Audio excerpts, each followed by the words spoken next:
আসসালামু আলাইকুম। ইস্তেগফার ইস্তেগফার হলো দোয়া কবুলের দরজা খোলার একটা মাধ্যম।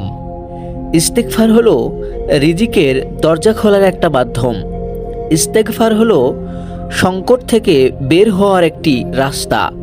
ইস্তেগফার হলো ক্ষমা চাওয়ার সুন্দর একটি মাধ্যম।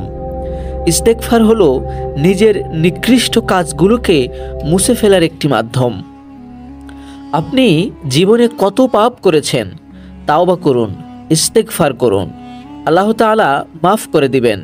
আপনার রিজিকের কত বড় সমস্যা, তাওবা করুন, ইস্তেগফার করুন, আল্লাহ তাআলা আপনার রিজিকের দরজা খুলে দেবেন। যে রিজিক আপনি গুণে শেষ করতে পারবেন না। আপনার জীবনে রহমত বরকত নেই, তাওবা করুন, বেশি বেশি ইস্তেগফার করুন। রহমত বরকতের সমস্ত দরজা আল্লাহ তাআলা খুলে দেবেন। আপনার বিয়ে হচ্ছে না, ইস্তেগফার শুরু করে দিন। আল্লাহ তাআলা আপনার জন্য এমন সম্বন্ধ নিয়ে আসবেন যা আপনি কল্পনাও করতে পারবেন না। আপনার কি চাকরির দরকার, চাকরি পাচ্ছেন না, তাওবা করুন, ইস্তেগফার করুন। আল্লাহ তাআলা আপনাকেও এমন এক চাকরির অফার দিবেন যেটা আপনি কল্পনাও করতে পারবেন না। আপনার বাচ্চা হচ্ছে না, শরীর অসুস্থ, ইস্তেগফার শুরু করে দিন।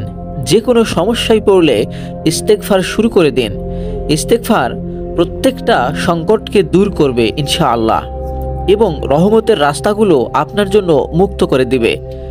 আপনি কোথাও যদি ইস্তেগফার লেখা দেখেন তাহলে তা পড়া শুরু করবেন। ফোনের স্ক্রিনে যদি হঠাৎ ইস্তেগফার সামনে আসে তাহলে একটু থেমে তা পড়ার চেষ্টা করবেন। কোথাও দরুদ শরীফ লেখা দেখলে তা পড়া শুরু করবেন। ইস্তেগফার ও দরুদ শরীফকে আঁকড়ে ধরুন। জীবনের প্রত্যেকটা সংকট দূর হয়ে যাবে। জীবনের প্রত্যেকটা রাস্তা খুলে যাবে। জীবন সুন্দর হয়ে যাবে। জীবন আলোকিত হয়ে যাবে। অন্ধকার দূর হয়ে যাবে।